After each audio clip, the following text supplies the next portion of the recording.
Yes, yes, yes. Good morning, good afternoon, good evening, whenever you might be listening to this. This is your boy Sutton Def from the Purple Rain Podcast YouTube channel, and you are listening to Quiet Storm Sports.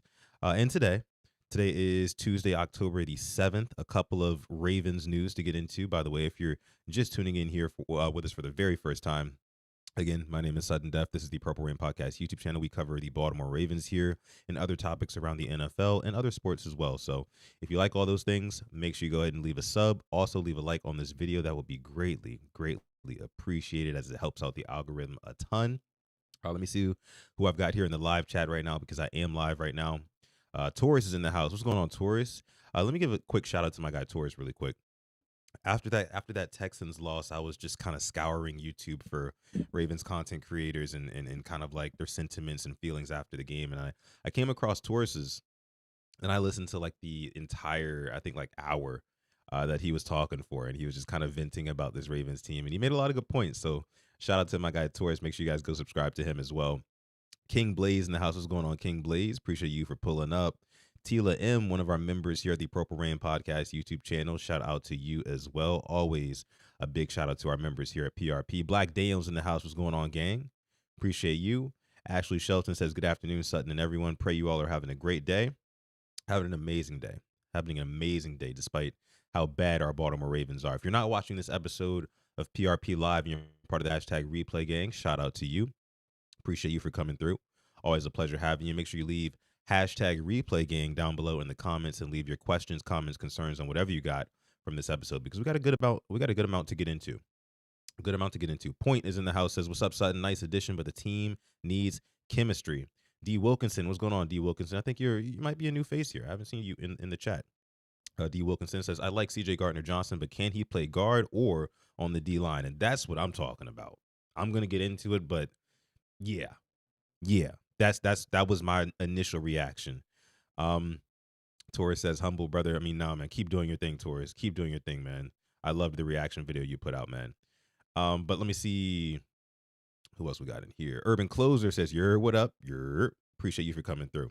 All right, guys, let's get into what we came here to address. I want to get into some news about who the Ravens just signed today to their practice squad. So the Ravens signed today former Texan CJ Gardner Johnson to the practice squad, safety, of course. This was surprising news to me because I'm thinking, if the Ravens are going to make any moves right now, it's got to be among somewhere the trenches because that's the major issue, right? That's the catalyst to the Ravens' failures so far in the 2025 season. Number one, they can't run the football because of the trenches. The run blocking is atrocious, and the pass blocking in certain areas and certain plays is also very, very bad too. And on the flip side, they can't stop the run.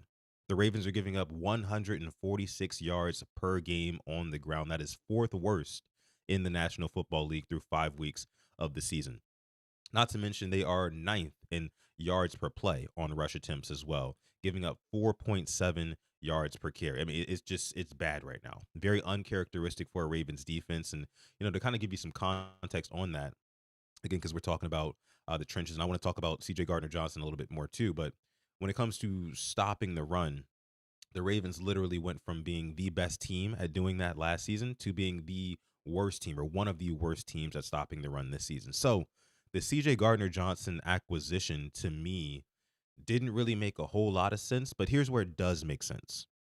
So apparently, CJ Gardner Johnson, he's still going to get his fully guaranteed 2025 salary from the Texans. So there is only a little financial impact for the Ravens here. With that being said, yes, I do understand kind of wanting to get some more depth at the safety position, especially with Kyle Hamilton being banged up. We don't know how long that's going to linger. And Malachi Starks, quite frankly, here's a crazy stat that you probably didn't know. Malachi Starks has played the most defensive snaps out of any defensive player in the league, in the National Football League so far this season, with 346 snaps. And that is for a rookie, right? So Malachi is getting a lot of work. He's learning on the job, as he goes. And I think that this move, especially with no Kyle Hamilton, or even when Kyle Hamilton gets back, you're going to be looking for CJ Gardner Johnson to kind of fill that Ardarius Washington role that's missing on the back end right now. Excuse me. So from that perspective, I can't say I necessarily hate the move. I can't say I love it either, and I can barely say that I like it. And here's why. I'm kind of pessimistic about it a little bit. I understand what it does for the depth pieces. I understand what it does for Kyle Hamilton when he gets back. Maybe you can move him closer to the line of scrimmage, help, have him help with the run fits because like I just mentioned before, the run defense has been trash. We can't stop the run, nor can we run the ball on the offense. So maybe that's kind of the line of thinking from Eric DeCosta and maybe even a John Harbaugh here. But my thing is, again, the secondary to me, and we're going to go over this in a little film study later on in the show. Make sure you stay tuned for that. But my thing is this: the secondary is not necessarily bad right now because of the personnel. I think it's because of the scheme and the coaching, right? And what I want to do is I actually want to bring up a video here. This was by a Texans beat reporter, and he's kind of giving you some insight on what you can expect from a CJ Gardner Johnson and some insight and context on why the Houston Texans decided to part ways with him. Let's go ahead and take a listen. What's doing? This is DJ Bierman with ESPN, Texans beat reporter. As you've all seen, Texans safety CJ Gardner Johnson has been released from the Texans. One reason, team chemistry issues. Another reason, he wasn't picking up D'Amico Ryan's defense fast enough. And in a sense, some people in the locker room, this is not what I think, blah, blah, blah. This is what people in the locker room have kind of conveyed. He struggled at taking full accountability. So here's a prime example of that. Harbaugh's not going to Right? like that. First play, 2-minute warning. Jaguars got the ball. 10-10, fourth quarter. The Texans are in some variation to cover 0. They're going to send a house. So that's that. Right here, these two are kind of lineups in similar areas. If they both go vertical, Kamara has anything outbreaking. CD has anything in breaking. Period. Because again, anything in breaking is the most dangerous thing, right? Watch this, guys. That can lead to any explosive. If it's outbreaking, the DB has time to get to the ball, and that's that. That's how they're coached. That's how they're coached to execute that. As you see this play right here, they're sending it. They're sending 0, right? They both get vertical, but immediately CD's already locked in on this guy and trying to jump out on that, right? Leaving Kamari completely vulnerable on the inside, right? When in reality, like you could tell he's not that. This is not necessarily his guy. This is gonna be his guy, right? And then you pick that up, and now they're screwed, right? Now you have time for the 0 blitz to get there because if CD picks up this, right? He's already inside, and Kamara has outside leverage. He could jump down on that. It's 1st and 10. Boom, you can either break the ball up, tackle, whatever. Now, at the worst, let's say he catches that, it's 2nd and 5, 2nd and 4. But since he jumps down, this is wide open. Wide open over the middle. Big play, all the way down to like the 10. And watch this reaction right here. This tells you everything you need to know. That tells you everything you need to know. That's why I tweeted out the other day that it's not on Kamari. This is the reaction of a man that knows it's not on him. That is the reaction of a man that knows it's not on him. And that's one of the reasons. Yeah, so you guys kind of get the point from watching that video there, again, by a Texans beat reporter who watched the team obviously very closely, as a beat reporter should. And they kind of saw some of these miscommunication issues, some of these issues where, he kind of missed his assignment or took the wrong assignment. And that is the absolute last thing that the Ravens need on their back end. Let me just say that, because there's already been miscommunication issues before the snap. So I can only imagine adding a guy who, thinks that, and I know CJ Gardner Johnson is a very headstrong guy, very outspoken. And that's probably a reason why he had a little bit of trouble taking accountability, which I believe from a beat reporter who's, in the press conference rooms after the games, listening to what these guys have to say, in the locker rooms at the media scrums, listening to what these guys have to say. I just don't know if it's a good fit, man. I don't know if it's a good fit. Again, I get, wanting to maybe play Kyle closer in the box, closer to the line of scrimmage to kind of create some chaos closer to the line of scrimmage, because that's what literally needs to happen for this Ravens team. But, if he's going to be blowing assignments like that on a secondary that's already badly coached, then I don't know how much this is going to help. I think that literally the only thing I like about this move Only thing I like about this move is that the Ravens don't have to pay for it, really. That's really it. That's really it, you know? And the fact that the Texans were literally willing to do anything to get him out of town. Hey, we'll pay his salary for 2025. You guys don't want to pay? We'll pick up the bill, Baltimore. We beat the brakes off you guys a week ago. Here's CJ Gardner Johnson. We'll foot the bill for him. Good luck. On a defense that's already struggling, on a secondary that's already struggling and giving up a crazy amount of yards. Did you guys know the Ravens defense is giving up over 400 yards per game? Over 400 yards per game. That's second worst in the league, only behind the Dallas Cowboys. In fact, the Cowboys and the Ravens are the only two teams in the National Football League that are giving up over 400 yards per game. Ashley says in the chat, EDC loves saving money. Sure. And again, from that perspective, it's like it's one of those things where, you didn't really pay for it. Like, it was free. Food tastes better when it's free, right?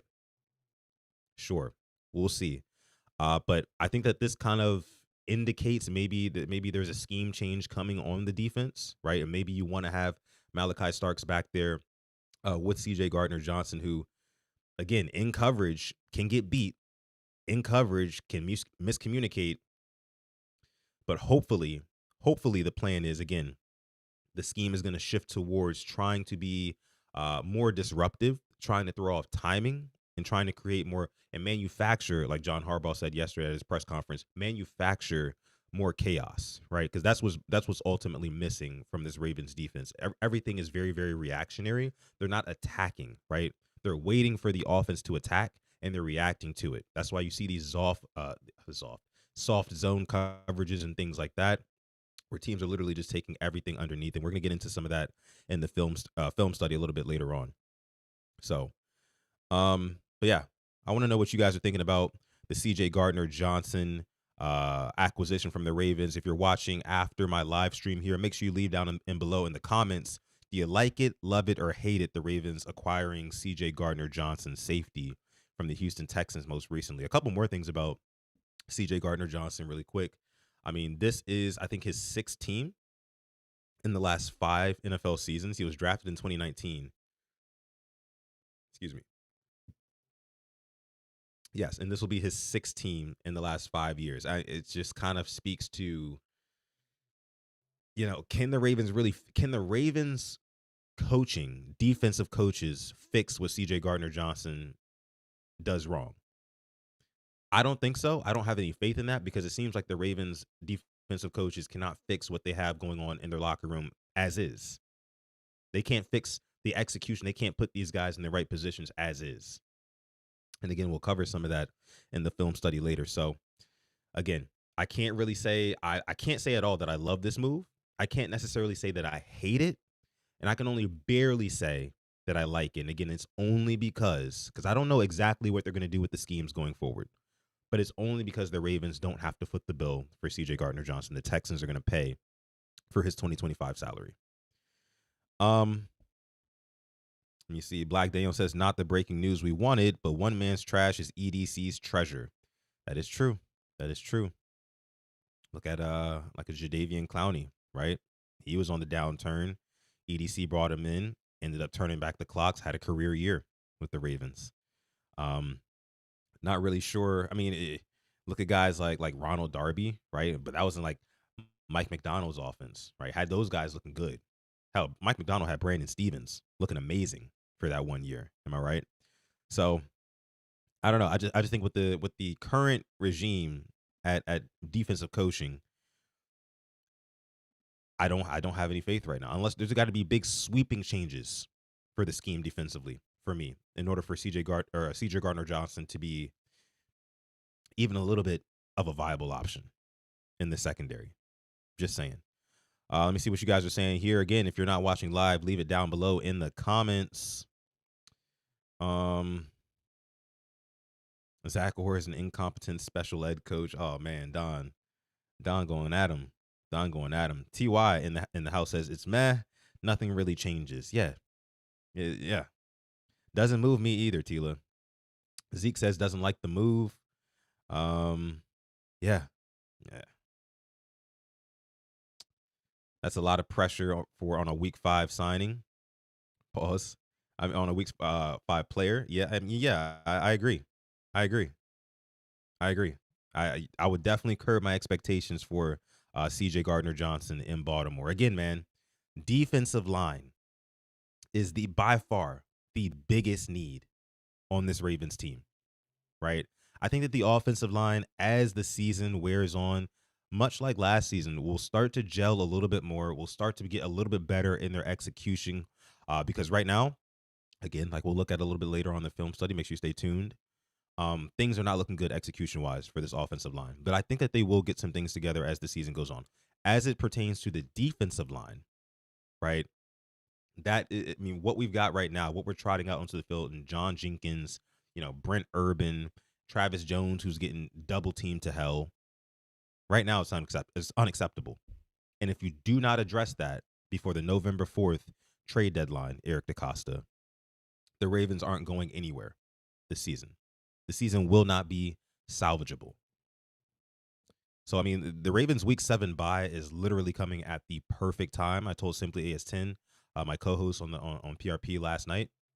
I said that I think that if EDC is going to make a big swing at signing a defensive lineman, an interior defensive lineman specifically, then it's going to be somewhere. I think honestly in the next 7 days, 7 to 10 days, I would say, right? Because I would assume you want to sign a guy going into your bye week, right? Trade for a guy going into your bye week, whatever it looks like, and uh, get him acclimated so that way he's ready to go week 8. We can kind of have a fresh start on the season. Should be getting Lamar Jackson back. Should be getting Pat Ricard back. Maybe Marlon Humphrey or Roquan. We'll see what their status is going into week 8 against the Chicago Bears at the bank in Baltimore. But uh, yeah, guys. I mean, it's just the defensive line needs to be addressed. It needs to be addressed before the trade deadline. Streamlabs says here, do not forget to join the Rain Gang, like and subscribe to the channel if you are new. We got 85 people watching live right now. Hello, shout out to you guys. This is the Purple Rain Podcast YouTube channel, and this is the Quiet Storm Sports Show featuring me, your host, Sudden Death. So, yeah, but defensive line's got to be addressed. That's the reason why I can't say that I love this move for CJ Gardner Johnson. But again, let me know. Let me know what you guys think. Okay. So let's go ahead and transition into a little bit of film breakdown, right? Because I really want to talk about with you guys what the major problem is to me with this Baltimore Ravens team. So what I did was I went back at this Houston Texans game, right? And I looked at some of the plays from the first quarter, right? Before the Ravens really just kind of quit on the game, because I think it's no point in looking at, footage and showing you guys footage from, you know, uh, honestly, anything from the second quarter on when the game started to get out of hand, because that's when you can see guys start to kind of give up. The coaching screams that as well. I mean, we're punting on 4th and 7 down 28 points, no reason to even look at that stuff. So I wanted to look at some of the plays from the first quarter of that game. And here's the things that I want to focus on, guys. Again, like I said, the Ravens cannot do two things well that they normally do very well, and that's what kind of springboards them into success every single season. That's one, running the football, and two, stopping the run. Right. So basically, what I'm saying is being able to control the trenches on both sides. That is something that the Ravens cannot do, and I want to go ahead and take a look at what we're saying, or not what we're saying here, but what we're looking at here from this Texans game. So let's go ahead and get into it, right? A little bit of film study on this episode of Quiet Storm Sports. Make sure you like the video if you are enjoying the content. So here's an example. Here's an example of, and Tila says can't run for shit. Yeah, here's an example of that, Tila. Here's an example. So you got Derrick Henry. Ravens are in the red zone. I believe this is on the very first drive for the Ravens. Mitchell Payton comes in and lines up directly behind Cooper Rush, who's under center. And as you can see, when this play starts, as soon as this play starts, right, basically what you're looking at is you're looking at Zaire Mitchell Payton, number 84 right here, who's filling in for Pat Ricard while he's been hurt with his calf all season long, which is frustrating in its own regard. But he's going to be responsible for this kick out block here on, I believe it's Will Anderson Jr. And trust me, I know Will Anderson Jr. is an absolute stud. So you can only expect but so much, right? But listen, and honestly, even the blocking on the interior isn't the greatest. But look at what happens here. Look at how Derrick Henry gets cleaned up from the backside because Zaire Mitchell-Payton completely whiffs on this block. Completely whiffs on it. Let's run it back. Completely whiffs on this block, number 84. They bring him in to kick out the guy on the weak side. Nothing doing there. Nothing doing on that kick out. Zaire Mitchell-Payton is on his knees within seconds, right? Within seconds. And Will Anderson just cleans Derrick Henry's clock easily. Let's take one more look. One more look. Also, the interior blocking on this one as well kind of confused me. Let's take a look at that. Look at number 77. And Roger Rosengarten here.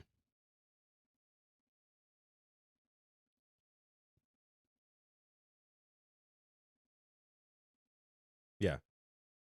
So honestly, it looks like, and here's surprise, surprise, Andrew Voorhees, who hasn't been very good at all this year either, it looks like he's pulling to the right side. So it's literally just a straight up classic run to the right. If everybody gets their assignment, Derrick Henry should be able to spring into the second level for a minimal gain of about 4 to 5 yards, right?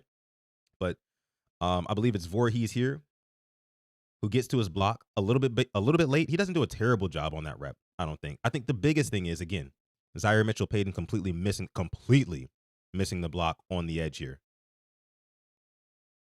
and not allowing Derrick Henry to get any sort of head of steam. By the way, if you look at the interior of this one, I believe it's Linderbaum.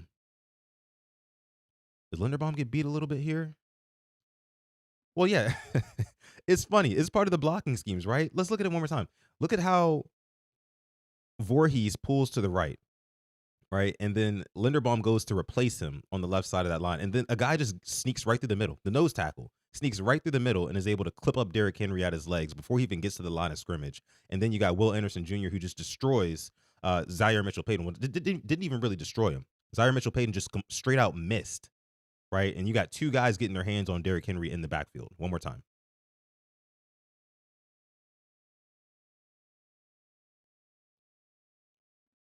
Not to mention, look how many down linemen the Texans have right here. 1, 2, 3, 4, and 5. 5 down linemen. They are selling out to stop the run. We're running Derrick Henry into a wall, knowing damn well these these run blocking schemes are not working right now. They're not working. I do think with a Pat Ricard, he kind of sticks up Will Anderson Jr. for at least a second there and allows Derrick Henry to get a couple yards. But let's move on to the next play. Let's move on to the next play here. Here's another example. Another example. I believe this is the one where Tyler Linderbaum. Yes. Let me look at this. Let's look at this again. One more time.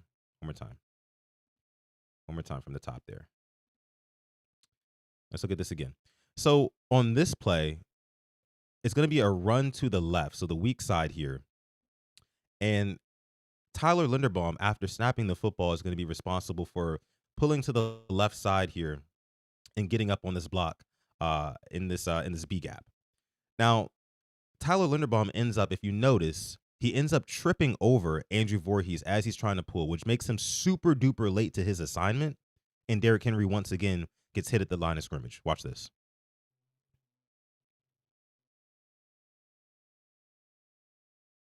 You see that? Just that little trip right there, that little stumble causes Linderbaum to be late to his assignment. If he did not have that stumble right there, see, that's a lack of execution. If he did not have that stumble right there, he gets up on this block in the second level way sooner, also allowing Roger Rosengarten to get up on his block as well. And Derrick Henry has a huge crease over the left side, if that happens correctly, how it's supposed to happen. But it doesn't. They plug up that hole super quick because, again, Linderbaum was late to his assignment. And look, we're looking at like a 1 yard gain. It's unacceptable. It's unacceptable. Here's another one. Here's another play. Let's take a look. Here's the next one. Ravens run blocking needs to get better, guys. Needs to get way better.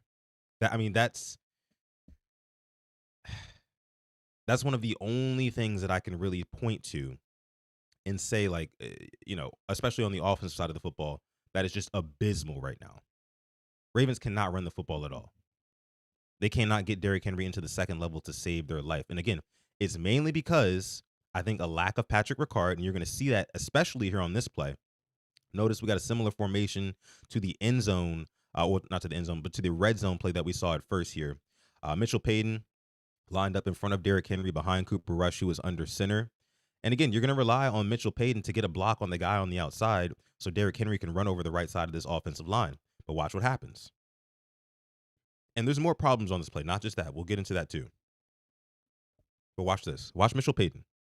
Boom. Gets his face ran through right here.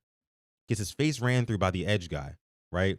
And doesn't really seal that edge at all. He's just not he's not big enough. He's not wide enough, right? And that's why we love Pat Ricard. We call him the fridge for a reason, right? Because you're not just moving a fridge out of the way. You're not just knocking back a fridge as easily as Zaire Mitchell Payton is getting knocked back right here. You're just not. I'm sorry. So let's take a look. Let's take a look. Let me rewind it one more time for you guys.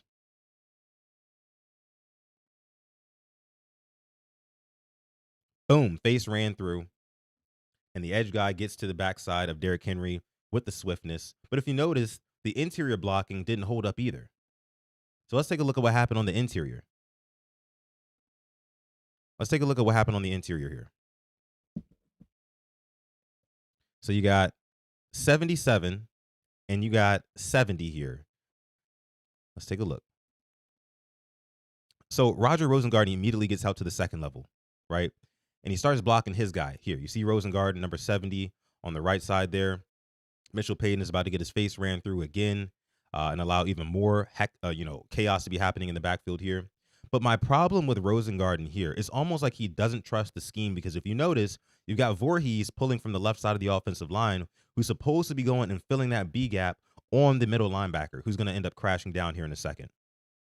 But for some reason, Rosengarten disengages from his guy, who he's engaged with right now, to try to go and block the middle linebacker. But what he ends up doing is disengaging from his guy and missing the middle linebacker, right? So let's take a look. Yeah, he ends up missing his guy. Whereas if he just holds his guy and you let Voorhees go ahead and you take that middle linebacker away, that's going to create another huge crease. Well, not a huge crease, because again, Zaire Mitchell Payton is getting broken down here by this edge guy. So you might have still gotten Derrick Henry clipped up from behind.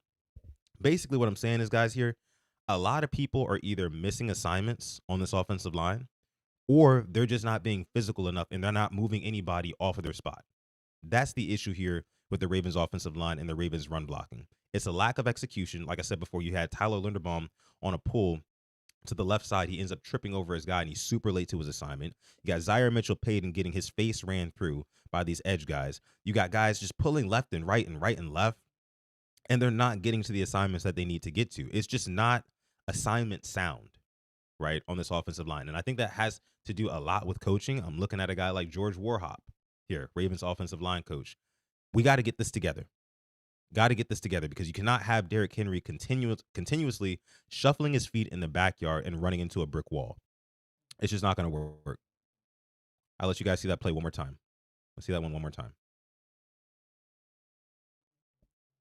Again, multiple assignments missed on the right side of the line.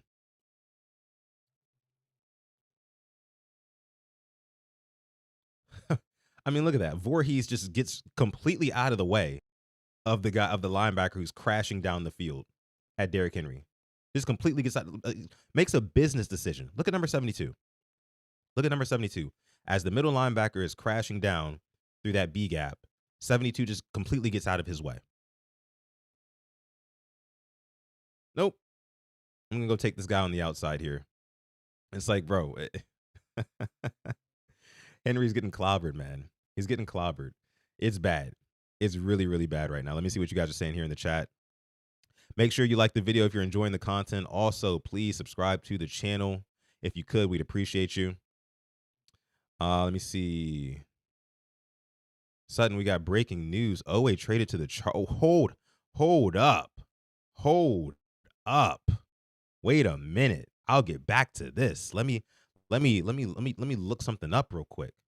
Wait a minute. Odafe Oweh traded to the Chargers? Let me look this one up, guys. Hold on. Let me look this one up.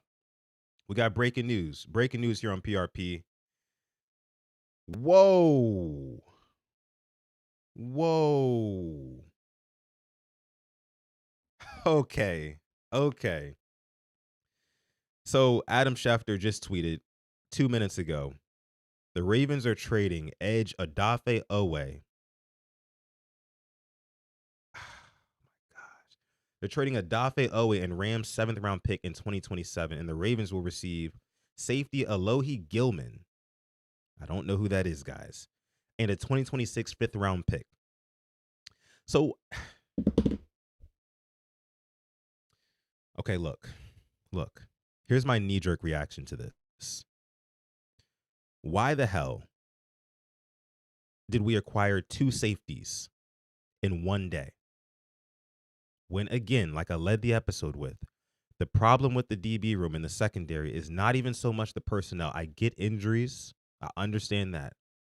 But it's not so much the personnel as it is the scheme and the game plan, the defensive game plan for this secondary that has guys out of place, that has guys miscommunicating.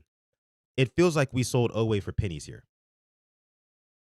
Like a pack of cookies is what we sold Odafe Oweh for. And I get it. He didn't have any sacks this year. I watched some of his tape earlier. Looked pretty bad to me. It just doesn't look like he's going to pan out and be that guy. At least not with us. But this, again, what is going on, guys? What is going on? These safeties will be traded. Oweh is slow thinking and slow moving, clumsy. Why did we just trade for another damn safety? That's what I'm saying. That's what I'm saying, Black Daniels. I don't understand this. Why not O-line, right? Why not defensive tackle? Why are we going for DBs? Alaskan, man, I'm with you. Jesus Christ. What? Odafe Oweh traded to the LA Chargers, man. Breaking news here. Reporting live on the Purple Rain podcast, Quiet Storm Sports. Make sure you guys like the video, subscribe to the channel. 160 people watching live right now. Hello. Shout out to you guys for coming through. If it's your first time, like the video. If you're watching on X, follow me on X. I'd appreciate that. I do go live like this damn near daily, D&D, right? Live every Monday and Thursday with my co-host, Simply AS10 for the Purple Rain podcast, as most of you guys know. Man, this is a head scratcher to me. Again, a 5th-round pick. The Ravens received a 5th-round pick. Unless you plan on leveraging and using that 5th-round pick in a trade package, I don't want it. Because EDC does not have a very good track history of drafting 5th-rounders, right? There's a lot of guys. I mean, the Ravens stockpile draft picks every damn year. And every damn year, it seems like at least 2 to 4 of them go to complete waste. Like complete waste. And I don't know who this Alohi Gilman is. I'll have to do some more research on him. But again, man, it just seems like, and I get it. Oweh was not the best pass rusher by any stretch of the imagination.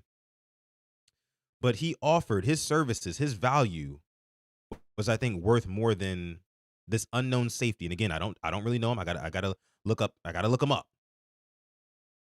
And a 2026 5th-round pick.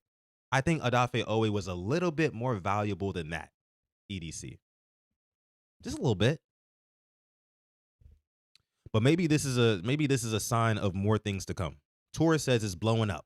We're blowing the team up, guys. Wow. This is insane. This is insane news right here. Let me see. Edge Odafe Oweh is in the final year of his contract. And he's scheduled to be a free agent. The Ravens now save roughly $8 million against their cap. Is there a big move coming soon? This would indicate that there's a big splash coming soon, right? That's what this would indicate to me. Wow. I mean, and you can't, here's the thing. You can't just not address the defensive line out, because now you've lost Odafe Oweh, who is arguably kind of by like super default, sacks aside, probably the Ravens' best edge rusher when it comes to at least getting pressure. Am I right? So this means that they're going to, like, it's a foregone conclusion at this point. that they are going to address the defensive line. They have to. They have no choice. They're going to make a big swing at that too. A big swing. But 2 DBs on the day, I don't like it. I don't like it. Jonas Schaefer tweeted, Alohi Gilman, new Ravens safety, has been a solid starter for the Chargers defense the past few years. It looks like the Ravens are finally embracing the need for more 3 safety looks and getting Kyle Hamilton closer to the line of scrimmage. So if that is the play here, sure. Sure, because you're going to need Kyle Hamilton to play closer to the line of scrimmage because, again, the Ravens right now, they're not creating any sort of havoc at all. They're not tipping any passes. They're not throwing off timing routes. They're not doing any of that stuff. None of it. Okay, so that's huge. This is crazy, guys. And let me keep up with the chat here. Again, if you're watching after the fact, if you're watching the hashtag replay, part of the hashtag replay gang, leave hashtag replay gang in the comments and let me know what you think about this Odafe Oweh trade. Do you like it, love it, or hate it? Let me know in the comment section, guys. I want to know. Gilman is starting, 3 safeties incoming. Okay. Torres says, trade Roquan for all that you could have, packaged him up. You gave away Oweh for nothing. LOL, my opinion. That's my opinion too, Torres. I'm right there with you. Gave him away for nothing, which means that, like, again, these are signs that maybe a little fire sale, a small little fire sale, small little Ravens yard sale even is possibly on the horizon. EDC starting early. 2 acquisitions on the day. 2 transactions on the day. This is crazy stuff, man. Oweh, man. It just first round pick. Odafe Oweh was trading away a first round pick, who I get didn't really live up to first round talent, but trading away a first round pick who had 10 sacks last season, albeit none so far this year, but traded away that first round pick for a 5th round pick in 2026 and another safety.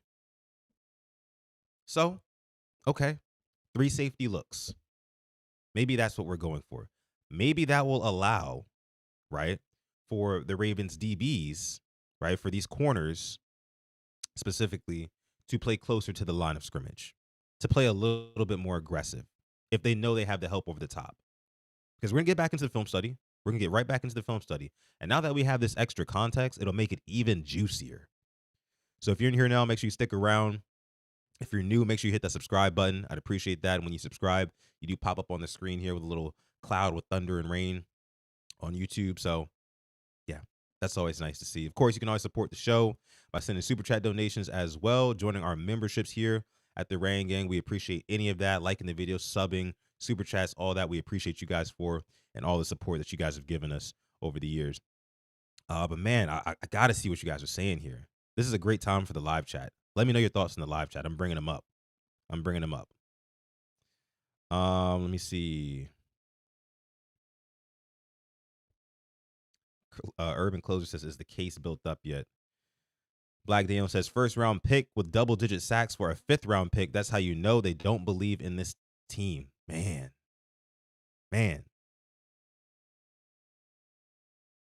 This is craziness. Craziness, guys. Craziness, man. You're hearing it live here on the Purple Rain Podcast YouTube channel. We do have a super chat donation. This one's coming in from Maddie Boom, making it rain. Appreciate you, Maddie. Dropping the 2-piece in the chat. Says, smells like a trade is coming. Max, Simmons, or Kayvon. Oh, man. I mean, something big. And which Max are you talking about?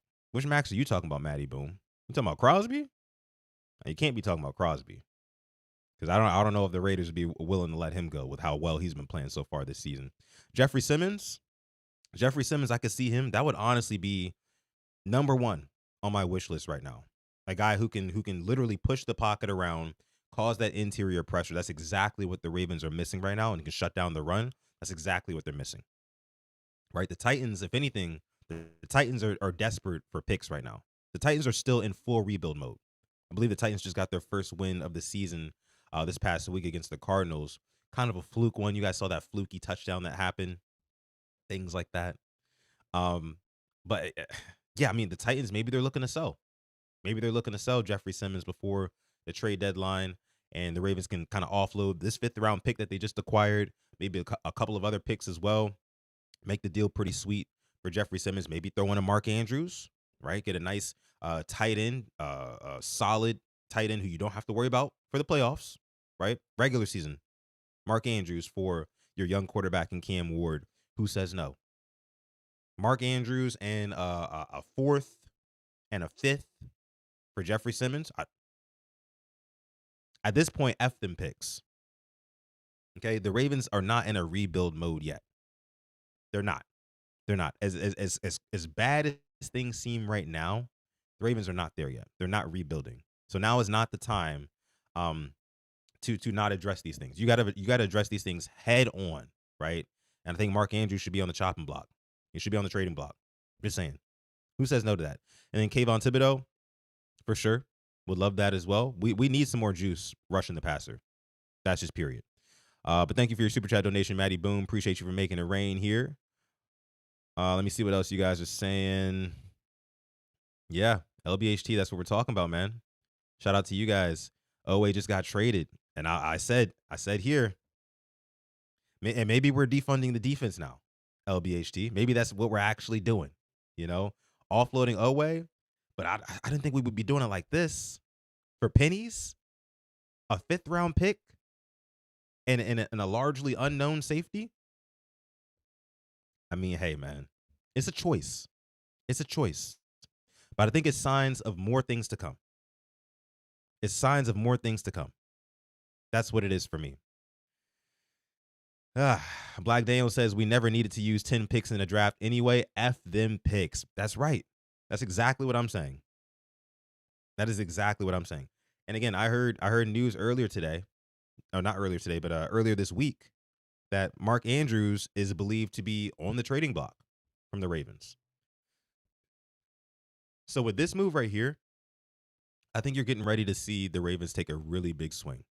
It's imminent. It's coming. It's coming, guys, because it wouldn't make any sense at all, to make moves like this in season right before, less than 30 days before the trade deadline, if you're not gearing up to put a package together to make a big swing at a trade so you can salvage this season, right? You got a whole bunch of contract negotiations down the line. I think that Eric DeCosta is also thinking about it like this, like, hey, we got Lamar Jackson who we have to negotiate with coming up here soon, real soon. And we saw how much leverage Lamar Jackson gained on Sunday against the Houston Texans. Sitting on the sideline with his gold chain, smiles, looking like he didn't have no worries in the world. Meanwhile, his Ravens are getting blown out by 30 plus. I mean, if that doesn't scream right there, like you got to pay this man whatever he asked for, you got to literally hand him a blank check. It doesn't even matter. It doesn't even matter now that Lamar Jackson doesn't have an agent and that his mom serves as his agent. Doesn't matter. Honestly, all Lamar Jackson and his mom have to do is walk into Eric DeCosta's office with a blank check, right? And just lay it right down in front of Eric DeCosta and say, you know what to do.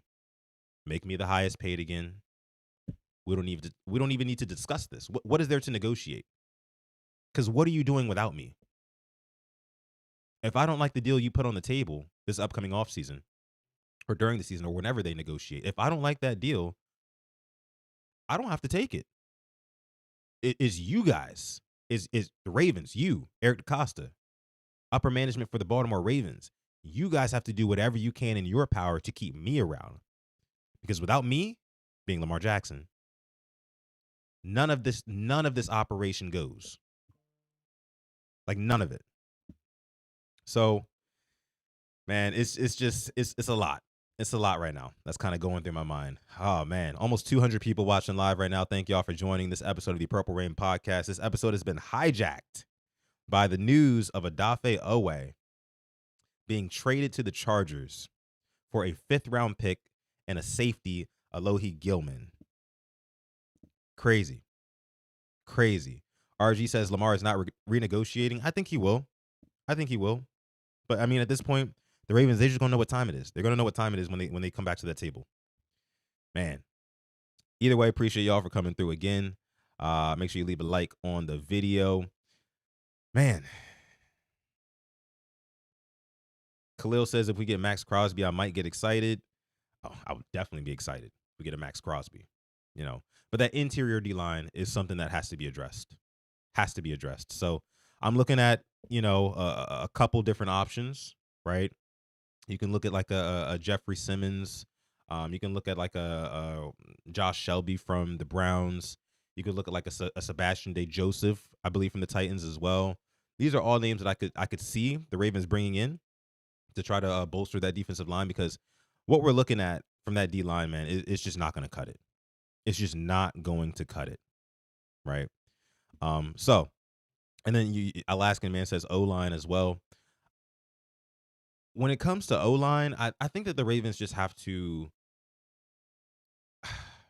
because like I said before earlier in the episode, I think that they need to gel a little bit more and get their execution down. My only worry is that if they start playing musical chairs along the offensive line, you're going to start to see progress for that offensive line as a unit reset back to zero, right? And they're going to go through the same growing pains, kind of getting the chemistry with each other. Even though right now it doesn't seem like they are on track to get any sort of chemistry with each other. It doesn't seem like that right now. But hitting the reset button on it, maybe it wouldn't be the best course of action. But that's where it gets tricky. That's where it gets tricky. All right. Let's go ahead and get back into this film study, because now, again, it makes it even more interesting. Even more interesting here. Game Too Easy says fire Warhop. That might be on the table, to be honest with you. Might be on the table. Because like I just showed you guys early in the episode, the Ravens' run blocking schemes, they're not fit for this offensive line. This offensive line just cannot properly execute these run blocking schemes the way that they're supposed to. You know, they're not a lot of times it seems like they're not athletic enough, and they're not trusting the scheme as well. Guys are not just doing their job. You guys remember the play I showed you where Roger Rosengarten ends up trying to block two guys, but ends up blocking none and gets Derrick Henry hit at the line of scrimmage? Do your job. Trust the man beside you that he's doing his job as well, and all will work. But I don't know if that's just not being coached into him. Yeah. All right. Let's see what else. Roger Rosengarten's been talking about communication issues since week 1. It's a problem, bro. It's a problem. Let's get back into this, guys. Let's get back into it. Okay. Let's get back to where we were before. And I'll just show you guys one more time here this play that I was just referring to, where Rosengarten just doesn't do his job. See right there? Trying to disengage from the first guy and ends up whiffing on the second guy. And now you got two guys free. Do your job. Trust Voorhees is going to do his job as well. When there's no trust there, the whole line is going to collapse, and Derrick Henry's not going to go anywhere. Okay, now this play right here, guys, this is one that kind of gives me a reason to believe that the Ravens will be changing their defensive scheme and playing more 3 safety looks, right? Having a Kyle Hamilton roaming around the line of scrimmage in the box, right? Kind of being able to just cause havoc. You're gonna be leaning on Kyle to cause chaos. We need Kyle Hamilton to be nicknamed Chaos Causing Kyle. Especially if we're going to be, having Malachi Stark, CJ Gardner Johnson, this new kid, Alohi Gilman. I don't know if Ardarius Washington will be back at any point this season, but I think that's the reason why they bought in CJ Gardner Johnson and also this Gilman kid as well. But if you look at a play like this, if you look at the bottom of your screen, you guys can already probably tell what's going on and what's wrong with this, right? If you already know what's wrong with this play before it even snaps, let me know down below in the comments section, in the chat, because it's kind of obvious to me. So here you have TJ Tampa at the bottom of your screen guarding this receiver. But the problem is he's 8 yards off of his guy. He's 8 yards off of his guy. And, the Ravens, on top of not being able to get any pressure, they're coupling that with the fact that they're playing their DBs so far off. It literally just makes it pitch and catch for these, again, professional quarterbacks. Professionals. Let me see here. So let's go ahead and take a look.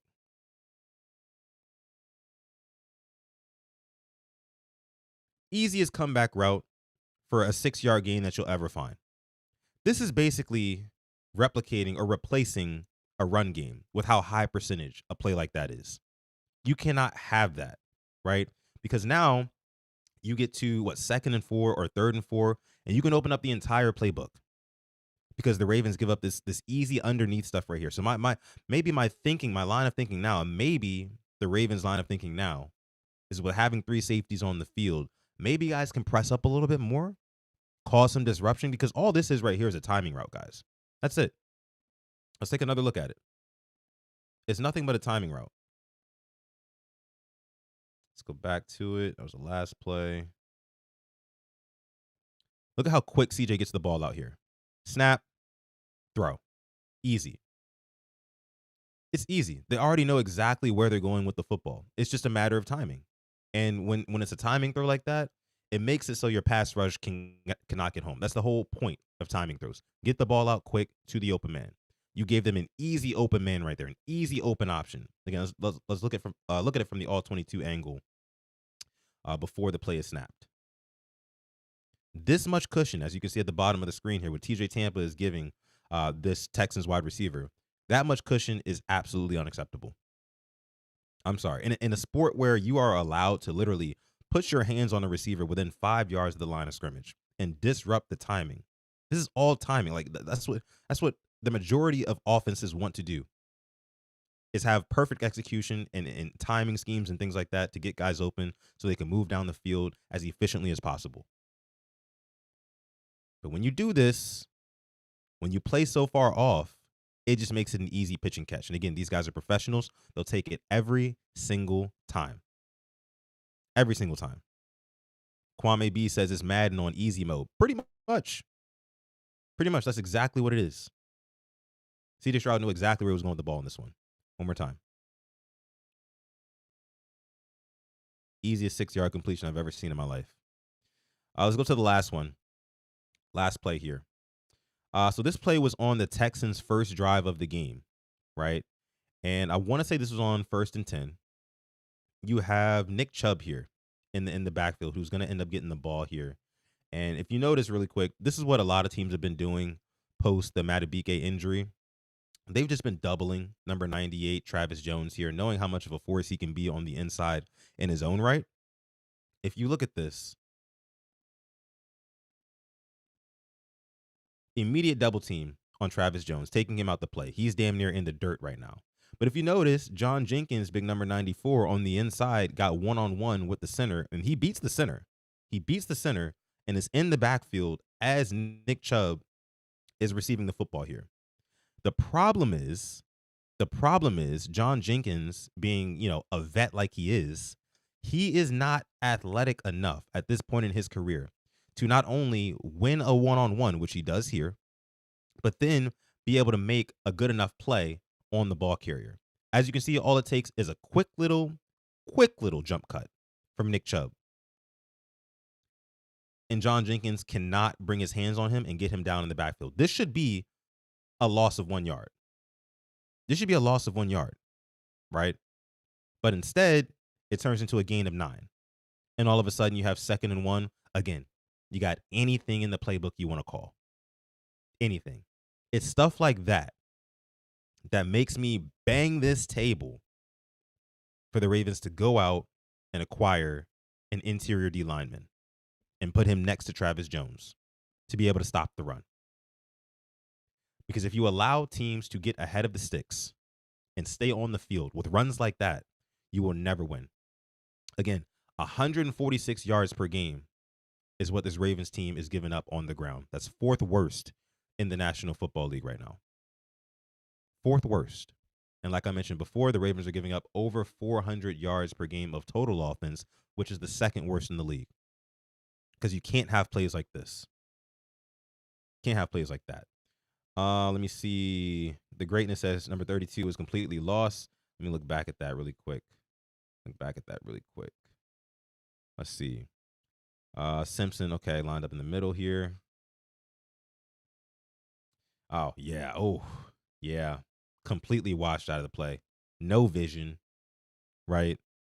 And quite frankly, I don't know why this Ravens team insists on playing Trenton Simpson as a middle linebacker instead of an outside linebacker. That's what he excelled at in Clemson at college. Um, and it seems like every time he's coming off the edge, I mean, he looks good. He looks good there. So a lot of things, again, with this defense does have to do with coaching. Some of it does have to do with execution, like we saw there with John Jenkins getting completely sidestepped by Nick Chubb. You can't have the little stuff like that happening, especially not early in games. But it's a multitude of things, guys.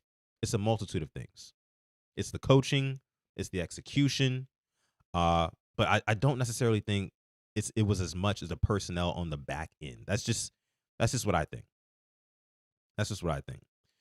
TY says we like things complicated. Seems like it, man. Seems like it. But let's get back. It seems like a lot of you guys are still getting in here. 232 people watching live right now. Shout out to you guys. Thank you guys so much for joining this episode of Quiet Storm Sports as part of the Purple Rain Podcast YouTube channel. Make sure you come over to YouTube. Check us out there. Make sure you like the video. Subscribe to the channel as well. We did get some breaking news while on stream. The Ravens traded away Odafe Oweh to the LA Chargers for a 5th-round pick in 2026 and safety Alohi Gilman, who was formerly with the Chargers. And again, this is on top of, not to mention, this is on top of the Ravens signing CJ Gardner Johnson, which is, of course, already in the title. It's in the thumbnail and everything like that. So I'm going to have to update that after this to kind of cover this Oweh news. But it's crazy, man. It's crazy. Khalil Bowling says here, I got to see these players in a different scheme. They're engaging double team blocks and not shooting gaps is maddening. Yeah, I agree. I agree because Roquan was kind of doing the same thing. And I've seen some people in the Ravens content creation space say that they would like Ravens first year inside linebacker coach Tyler Santucci to be considered for the Ravens defensive coordinator position when our linebacking group doesn't look good, quite frankly. So I don't know if you would be ready to take his coaching. This is his first year coaching in the NFL, period. No experience. I don't know if we want to go from no experience in Zach Orr or a little bit of experience in Zach Orr at this point to no experience, right back down to zero experience in Tyler Santucci. I'm not really with that. That's just me. Again, there were some other content creators in the space who did say that, who did mention that. Not really a fan of that one. No more projects, like my guy Kwame says. No more projects, man. Let's get like some surefire shit. That's what the Ravens need. That's what the Ravens need. Let me see what you guys. I just want to get you guys live reactions in here. And again, if you're watching after the fact, make sure you leave everything down below in the comments, guys. Hashtag replay gang. Leave your comment, question, concern, anything you got. Anything you got. Don't forget to hype this video as well after the fact. Don't forget to hype it. Hype it, like it, all the good stuff. RG says no NFL teams are giving up their defensive linemen to help the Ravens. EDC dropped the ball. That's the one fear that I have, right? That's the one fear that I have. I mean, because I'm looking at like some of the guys on like the Bills, for example. The Bills have a little bit of a log jam at defensive line. They could be willing to get rid of one of their guys, but would they really want to get rid of their guy and send him to the Baltimore Ravens and give the Ravens exactly what they need to put them right back on the horse as contenders in the AFC right now? I don't really see it, man. If the Titans didn't want to give the Ravens Derrick Henry in the middle of the 2023 season, when the Titans weren't even competitive, I just don't see, and that kind of speaks to how unlikely it would be for them to trade us Jeffrey Simmons, to be honest with you. But again, I just don't see how I don't see the Bills, trading away one of their defensive linemen either. So again, it's just, I feel like a lot of teams want to keep the Ravens down, right? Teams don't want to trade as good players, at least not midseason when we really need them the most, right? Teams always want to poach our coaches, and we let them, right? It's just, I don't know. I don't know what it is, man. Spiritual War Exposed says it's pitch and catch for the opponent quarterbacks. Meanwhile, Lamar is getting pressured with 3 and spied by 3. Yeah, terrible stuff. Terrible stuff. Let me see. TY says you're either trading for a guard or a defensive tackle. Nothing else makes sense. Bingo. Basically, it's got to be in the trenches, in the interior of those trenches to be exact. Because right now, Daniel Falele hasn't been very good. Andrew Voorhees has been worse. The interior of this D line, if you're doubling Travis Jones and you're putting all the onus on John Jenkins and Brent Urban to bring guys down, and a rookie Aeneas Peebles in pass rushing situations sometimes, that's not going to cut it. That's not going to cut it. I mean, these are depth pieces that we're trotting out there, truly, for the most part, depth pieces. Depth is great until you have to use that depth, right? Then it becomes like, we're kind of hanging on right now. We're just kind of holding on for dear life with these depth pieces. Black Daniel says our linebackers look like NAIA backups. No, thank you. Yeah, I don't. Yeah, definitely not. Definitely not. Y'all saw Oweh got traded, right? Yeah, Ryan. That's kind of what we're reacting to live here. What did you think about it, Ryan? Let me know. Let me know. Spiritual War says, "Oh dang, for who? Yeah, just got traded for a fifth round pick and a safety, another safety. So the Ravens are at 2 safeties on the day, 2 new safeties, CJ Gardner Johnson and Alohi Gilman, and we're out of a 5th round pick. Or no, we received a 5th round pick. That's right. Sorry. Yeah, guys, crazy stuff, crazy stuff here, and again, reacting to it live. I already gave you guys my film study session. I gave you guys my reaction to CJ Gardner Johnson. But now, guys, I'm just trying to get you guys' opinions here. I just want to get you guys' opinions. TY says Kyle must be out after the bye. I don't know. I would hope not. I would hope the plan is to get him back sooner than later, to be honest with you, and start using some more 3 safety looks as they were talking about. Ryan says it's whatever. He was trash anyway. So they traded Oweh for another project. More or less. Former 1st round pick, Odafe Oweh, traded away for a 5th round pick and a safety. Another safety. Man. Kwame says CJ might go off on Harbaugh. I mean, this is one of those moves where I assume it was more of an Eric DeCosta pick than it was a John Harbaugh pick, because CJ Gardner Johnson, if there's anybody in that locker room who's going to stand up to Harbaugh, tell him what he likes and what he doesn't like, more importantly. And Harbaugh's going to check the litmus test. He's going to check his temperature, the first time that they meet. I'm sure he's on his way to Baltimore now, CJ Gardner Johnson, but John Harbaugh's going to check his temperature of like, where are you are you willing to bend the knee to what I've got going on here? And if CJ Gardner Johnson is not doing that, say if he goes out there and misses a couple plays and Harbaugh comes to him and checks him like, hey, bro, where were you on that play? Like, why weren't you on your assignment? Like, you guys saw the video earlier from the Texans beat writer who was covering how there was some miscommunication issues and lack of accountability from CJ Gardner Johnson. Could ruffle some feathers.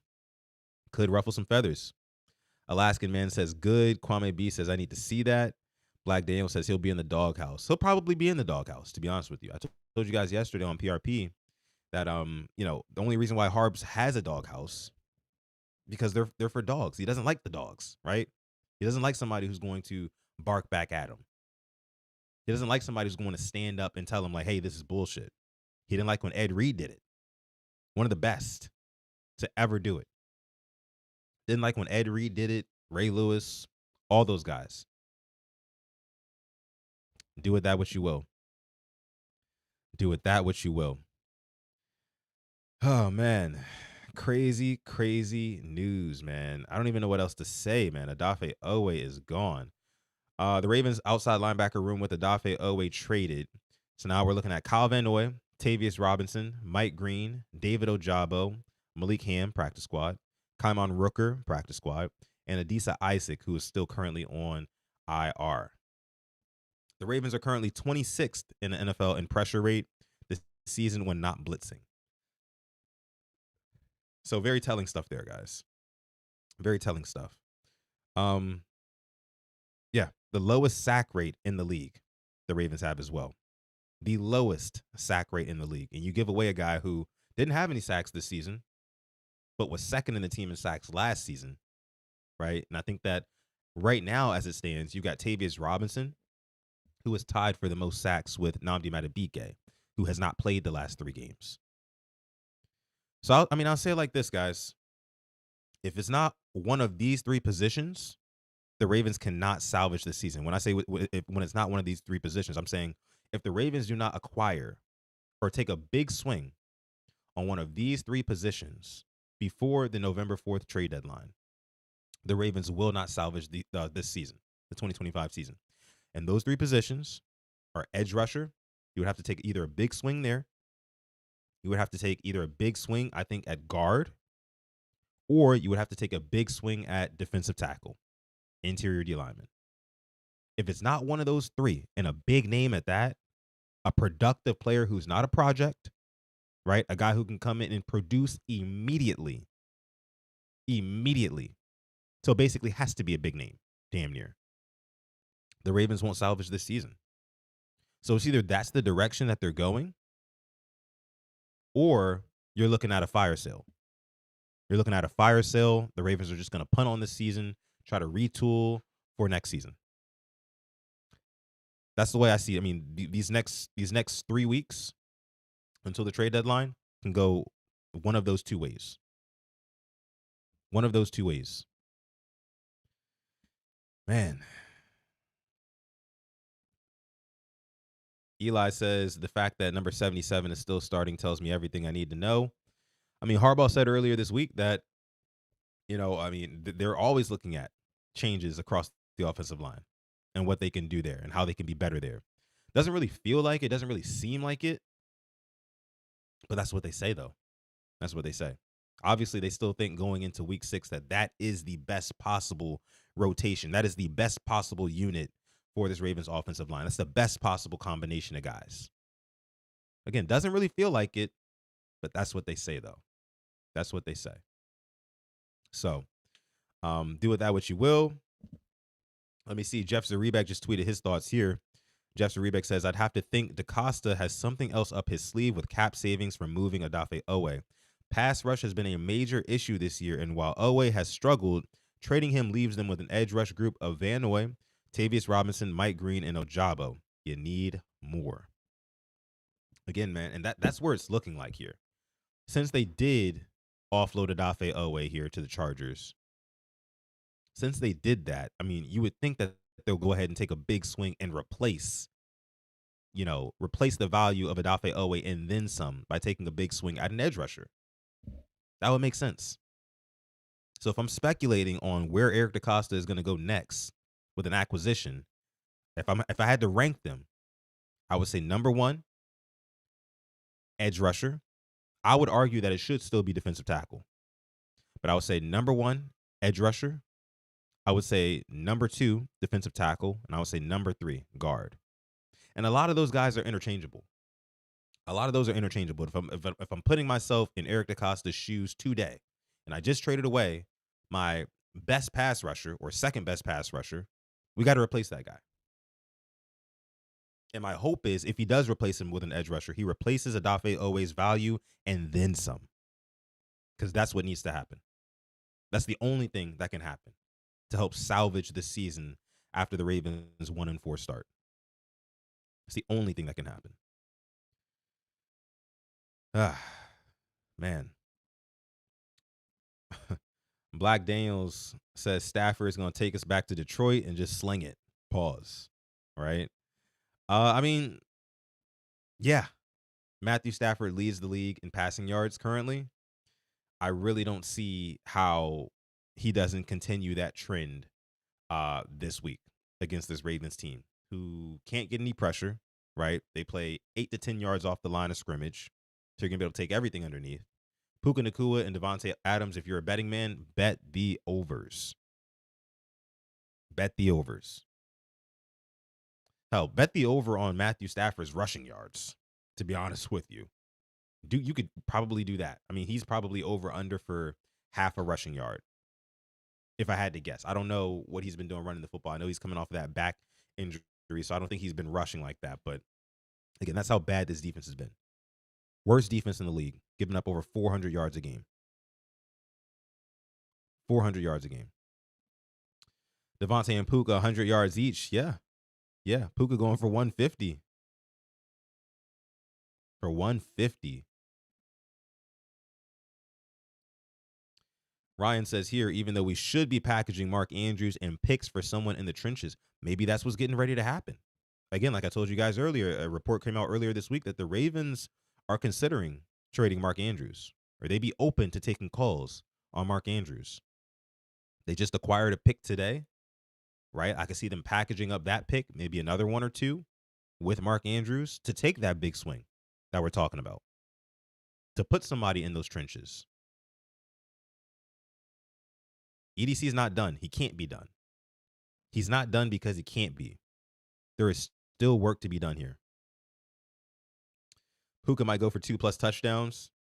Shit, man. I was at the last Ravens versus Rams game at the bank, and Puka Nacua, that was his rookie season, I believe. He torched us. Okay, he torched us with no gloves on, by the way. No gloves. Kwame B says nobody needs a tight end with no hands. Hey, man, I would just say this. I would say that maybe Mark Andrews' time in Baltimore has just run its course. Trade him to the Titans. Give him to the Titans.